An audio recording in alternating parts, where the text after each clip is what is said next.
Hello and welcome to another edition of Convict Inc. I'm your host, Robert Rosso. If you have not subscribed to this channel, please do so. If you like the video, I would appreciate you pushing like and sharing it with your family, friends, neighbors, enemies, etc.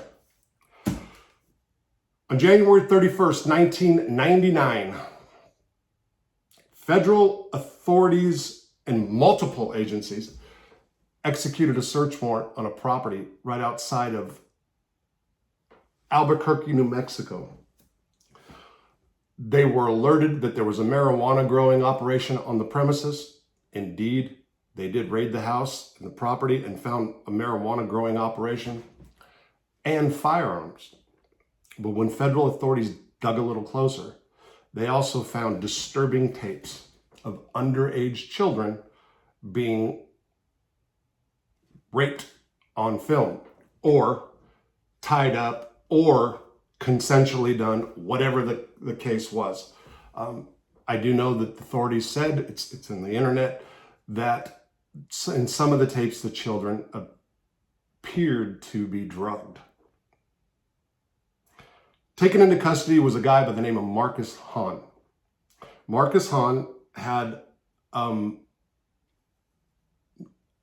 tri-state growing operation where he was growing dope in New Mexico and bringing it to rich people in California, is what he would later say.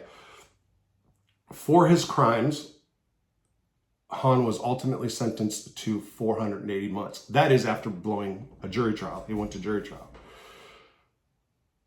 After being sentenced from New Mexico, Hahn was taken to the United States Penitentiary in Lompoc, California. Now, just to be clear, this was before Lompoc turned into an FCI or a medium security facility. This is when it was a high. This is when it was arguably more dangerous. A lot of gang members, a lot of serious gang members. And here comes Marcus Hahn, marijuana grower, gun possessor, child molester, convicted. Now, Marcus Hahn went to prison, and immediately started hitting the law books. He was for sure a fine jailhouse lawyer. He got by at Lompoc without any incident for a while. There was, at one point, from what I understand, guys that started questioning his paperwork, his background. Just so you know, in prison, especially in maximum security prisons or high security prisons, the USPs, the United States Penitentiaries, the pens, guys are required to show paperwork. Back in the day, you can have a pre-sentence report. Pre-sentence report is done by the U.S. Probation Office prior to your sentencing. Gives a description of who you are, family history. I mean, it was pretty thorough.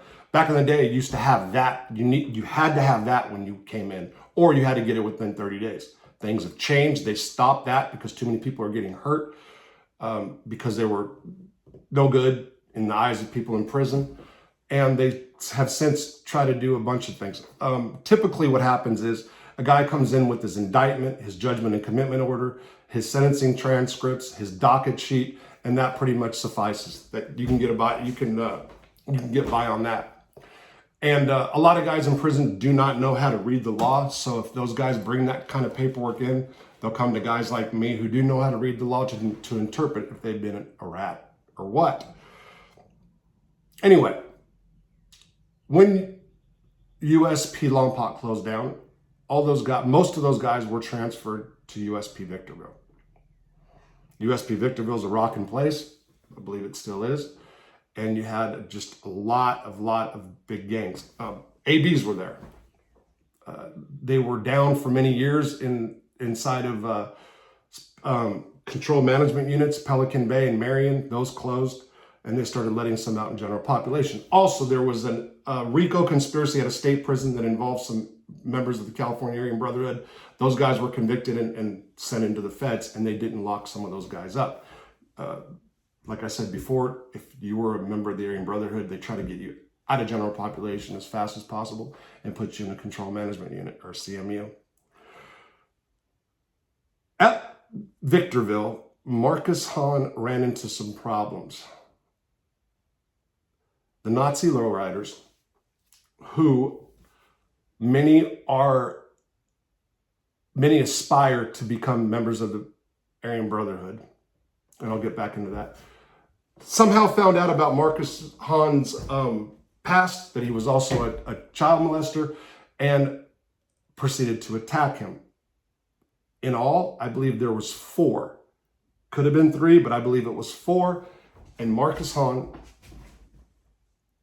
1, walked away not hurt. Taxed a few of them from people that were there.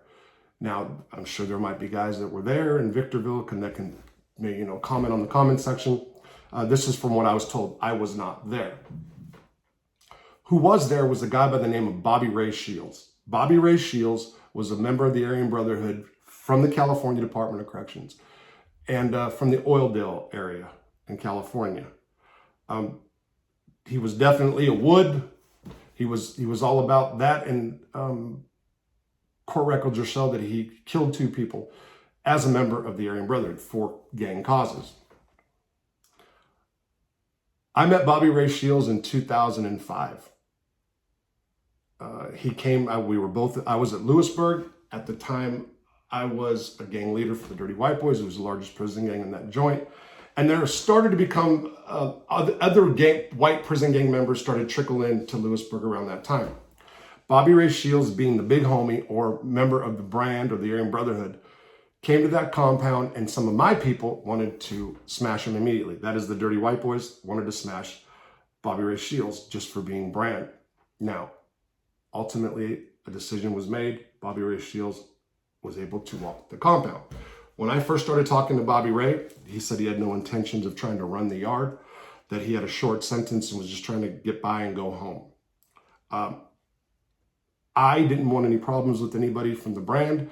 I was one of them that wanted Bobby Ray to walk, in other words, not assault him, because number 1, I had a life sentence, number 2, I'm from California, and number 3, I think it's ridiculous that all these white prison gangs just battle each other, nobody else.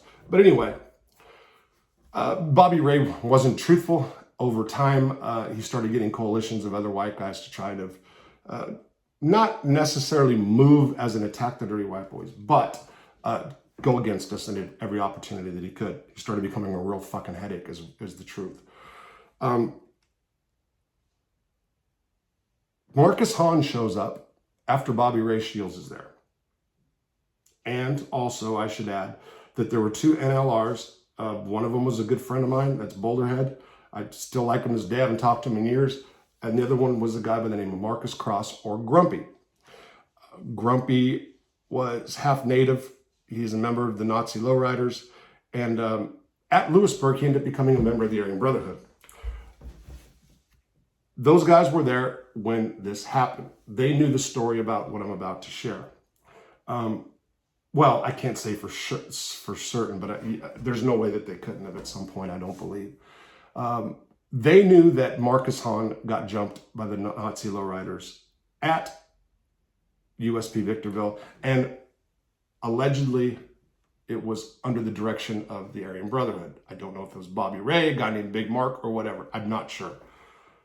Marcus Hahn, after being attacked, did go to segregation and basically in like protective custody, I do believe, inside the SHU at USP Victorville. I'm sure staff would have put him under protective custody status of some sort, or I believe they would have. They might not. Who knows? I don't know for certain. He did file a lawsuit. I know that. It can probably be found on the internet that would detail everything that happened at Victorville. Marcus Hahn pops up in 2005, also after Bobby Ray Shields and the Nazi lowriders that I mentioned, and comes out in general population. Now, E-Block was called Stages or Challenges. I forgot the program that they had, but a lot of guys who went to E-Block and took that program were just trying to stay out of the way. Some of them had problems, meaning that if guys really looked under the surface, they'd find that they were rats or sex offenders or whatever. But it was kind of like keep away. Like nobody really bothered the guys in E-Block. Now, there was other guys in E-Block that weren't a part of that program that were good guys. And when I say good guys, in the eyes of prison. But a lot of it was guys that were trying to get to lower security facilities, trying to program, whatever. Marcus Hahn was one of them. He stayed out of the way. He got there. Well, he ended up staying out of the way. But as soon as he got to the compound, this is what Marcus Hahn did.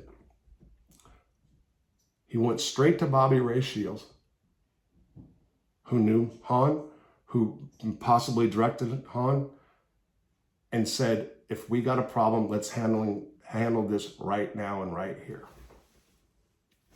How do I know that? I was actually on the yard when this happened. There was rumors that a guy that the brand or the Nazi owners jumped on was coming out, might have had a sex offender thing. Nobody really knew, but there was kind of like a little chatter. When you see Marcus Hahn, he looked like a college student, good-looking guy, had glasses, wouldn't have strike somebody as gay. Once you got to know him or get a little bit up closer to him, you can see he had some tattoos that were a little different. The Dancing Bear, which I understand the Grateful Dead and the Dancing Bear, but then there was other stuff that were kind of like very rainbowish, very LGBTQ, IPC, LMNOV-ish. So there's that. Anyway, I was there when the guy went and approached him, and he approached him aggressively. Bobby Ray Shields said I don't know the exact words that came out of his mouth. I saw the expression that was going on, and he did not want a piece of Mark Hahn, sex offender or not. After Mark pulled him up, Bobby came back down to the bench where we sat, and he was a little shooken up. Now, Marcus Hahn walked the compound the whole time I was there. I left in 2007. He stayed in the law library. People were quiet about his background, and he stayed in E-Block. He didn't go out and didn't do anything in the reindeer games. Kept to himself mostly. He worked on legal cases. And Bobby Ray never, ever at any point went back and tried to have this guy hit. Now that's usually surprising because guys of that status, Bobby Ray Shields was not the shot caller for sure in Lewisburg. But guys knew he was brand. They knew he had killed twice in the joint before. And if you were not a dirty white boy, he knew that he was trying to get a coalition of people to go against the dirty white boys. One day he actually stepped up and showed his ass, brought a bunch of guys to the yard when there was an issue against the dirty white boys. But the moral of the story here is that I know there's a lot of people out there that have this impression that the brand is the worst of the worst, or the most feared prison gang. And I'm not going to say that's not true. There is a stigma attached to the ABs where one can come on the yard, and time again, you see just one AB will come and take control of the yard. That is true in many prisons. I got a different story about Victorville, by the way. I'll get into that a different time, about who really had control of the ABs or the DWBs. Anyway, for a short period of time. Bobby Ray Shields was part of the original Marcus Hahn hit at Victorville. There was no ifs, ands, or buts about that. He was. And the guys he patched up there, the two NLRs, when I say patched up, I mean they went from NLRs to ABs. It was actually January 30th to 31st, 2007, when Grumpy and Boulderhead became official members of the Aryan Brotherhood. They had a party and a celebration and tattooed it on their cups and did a bunch of stuff. Let everybody know. But yet Marcus Hahn walked that compound, and this isn't a diss to Grumpy and Boulderhead. This is about Bobby Ray. At no time did he ever try to have that guy hit. No time. And this is a guy who somebody sent after him to go hit because he was a child molester, and turned around, taxed 4 of them. He got hit too, and then goes up to the big homie, the AB, and says, "What's up? What time is it? What are you trying to do?" Again, I wasn't there. I don't know the words. I saw the body language. I saw the conversation. And then in 2008, I met Marcus Hahn at Butner. Now, I've said before, Butner FCI-1 is a prison that would be considered full of less desirables, sex offenders, child molesters, snitches, gang dropouts, all kinds of stuff, okay? Bad in the eyes of prison. It's also for the couple dozen good guys that were there, and I say good guys, the guys that didn't have issues or never told on anybody, weren't sex offenders or weren't dropouts or whatever. It was actually still a sweet spot. Good time. Mark shows up. I'm actually the law library clerk. I remembered his face, but I didn't remember the situation right offhand. Again, I left in 2007. The incident with Bobby Ray, I think, took place at the end of 2005 or 2006, and Mark wasn't a person that was around the compound showing his face. He was in the law library a lot. Mark then told me the story. So let me tell you about Marcus Hahn. I met Marcus Hahn, and I was the only law library clerk. He comes in, he asks about a job, and I recognize, I'm like, where were you? He's like, Lewisburg, and then we started talking. And at some point I said, there was like dirt on you, right? And he said, look, I got a case that involves my guys that I dated. So he said, I'm gay. I'm not a child molester. I just we like to do meth and have freaky sex on film. Now, if somebody would have said that to me like back before I went to Butner, before 2007, it would have been on right then and there. I don't care if the guy beat up 20 people. After being around, wow, again, Joey Test is the one that really talked me like out of that mind frame to like just, don't bother the sex offenders. But Marcus Hahn was a very likable guy, very knowledgeable in the law, and I got him a job.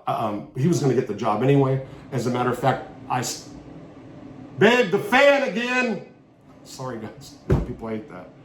I don't know why it's not just turned off. Anyway, very knowledgeable guy in the law, and told me the story about the issue with Bobby Ray. And he wasn't boasting. He wasn't bragging. He just said he wasn't running. He wasn't, and whatever happened, he wanted to deal with the leader at that point, and that's what he did. That's what I witnessed. That's what other guys know about. I talked to a guy named Ray that was in E-Block with them. I think he was living with Marcus when Marcus came back from the yard, and that happened. Mark Hahn had 480 months. I just read some stuff. He got a sentence reduced. I think he gets out in 2029. I'll say this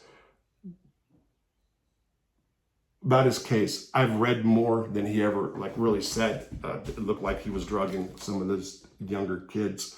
Not cool at all. And we did talk about law issues in the law library. Like I said, this guy was a beast. I learned a lot from him, actually. And then one day a guy showed up that looked like he was probably 10, but he was in his 20s. And Mark was on him like stink on shit. And that was when I stopped talking to Mark. It was just, to see it, like it was the guy, he made some comment that he liked him young once or something, but he wasn't a child molester. He didn't like to rape people, whatever his deal was. And I'm gone way off from this video. Bobby Ray Shields, member of the Aryan Brotherhood, got checked, straight up checked by a child molester, a sex offender. A sex offender named Marcus Hahn. Fact. And did nothing. Well, and that's your story today. Plenty more coming.